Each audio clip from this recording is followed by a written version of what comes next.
This week, we take a look at the best of Bond. We're going to go over how well the movies match up with the books, and then we're going to talk about racism and sexism, because what else can you do with Bond? Esther is going to try to play Q to my 007, and we're going to rate our favorite and least favorite Bonds. All that on this week's We Come From the Future.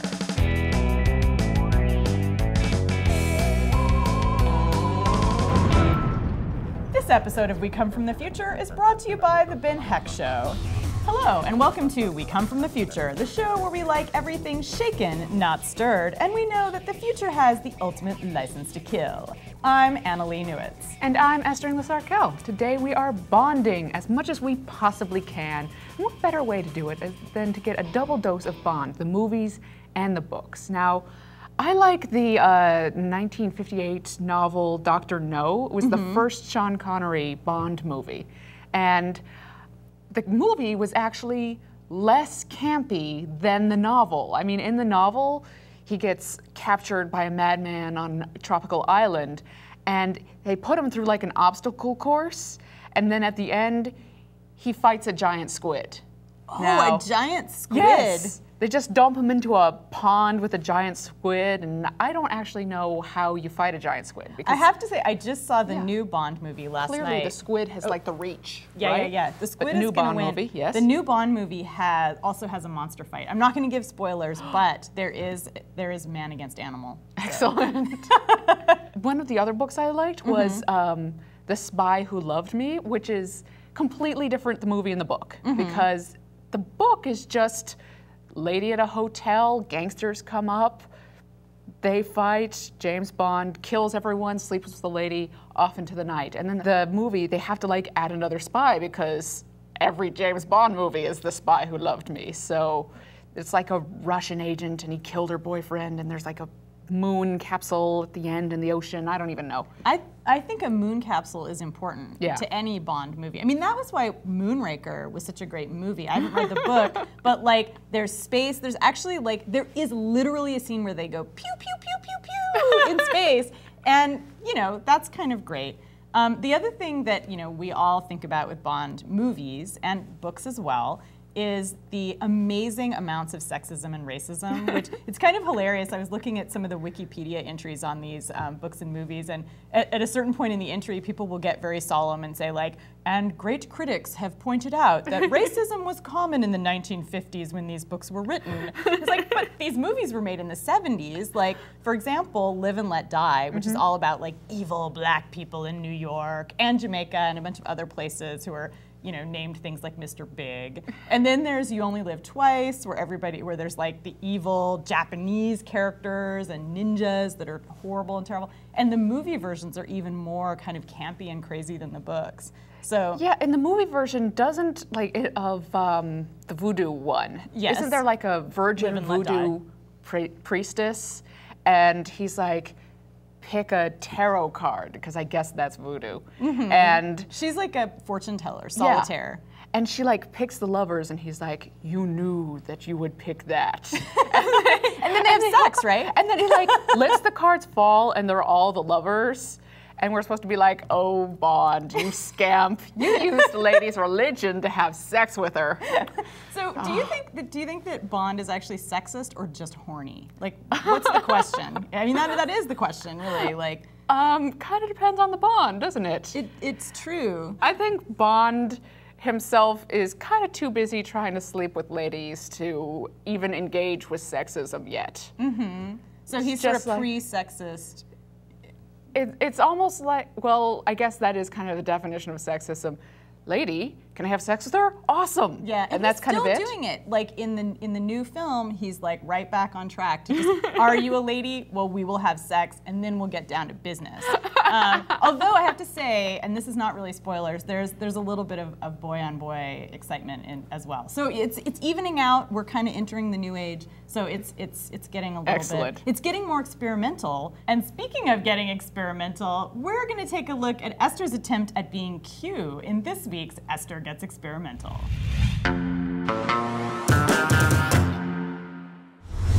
All right, Q, what do you have for me this week?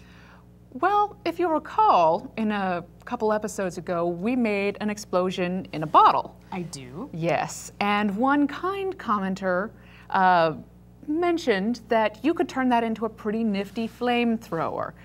We're going to test that out this week. Excellent. So, you know the procedure, Bond?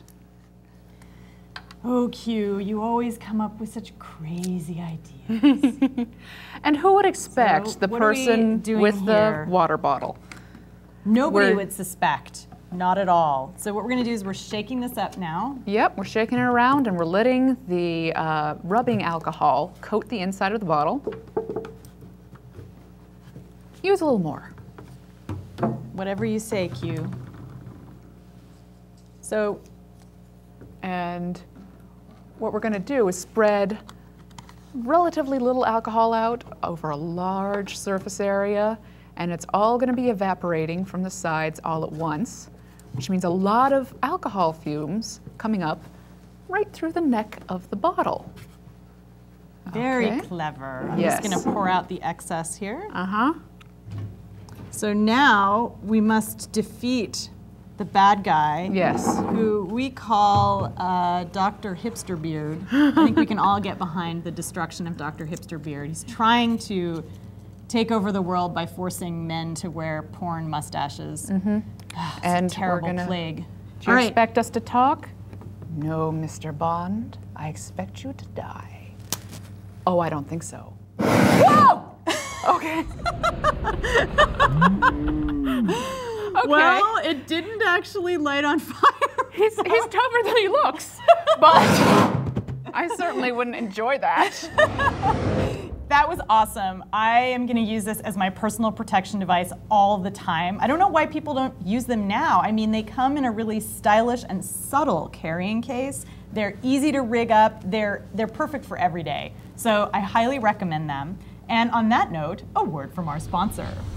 This episode of We Come From the Future is brought to you by The Ben Heck Show. Join modding wizard Ben Heck and friends as they build and modify a host of amazing community-inspired creations. In the latest episode of The Ben Heck Show, Ben builds a teenage text preventer to keep people focused on the road and not on their phones while driving.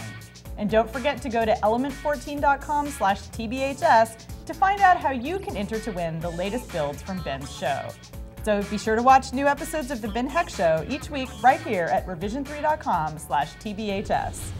So hopefully you haven't burned yourselves to death, because now we're going to launch into a controversial topic. Who was the best Bond? So I like Sean Connery best because I'm classic, but I also like Daniel Craig. I mean, I think he to me is the updated version of Sean Connery.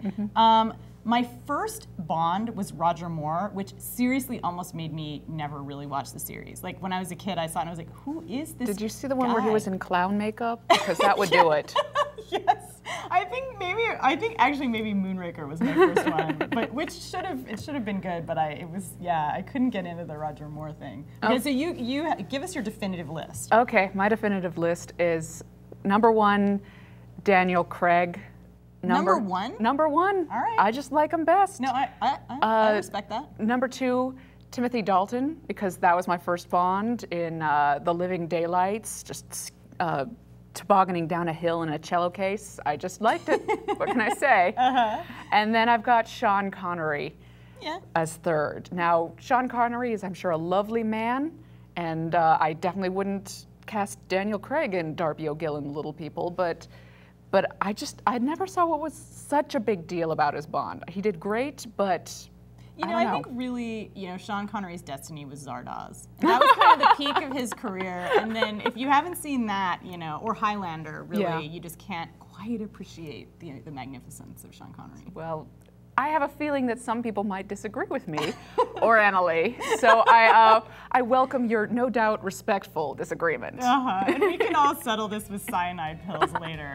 We would love to hear about your order of which Bonds are best. Send us an email at wecomefromthefuture@revision3.com or leave a comment. Remember, you can catch us every week on the Revision 3 site, or you can find us on iTunes by searching for IO9. And you can subscribe to us on YouTube by clicking right here. We'll see you next week during the apocalypse in the future.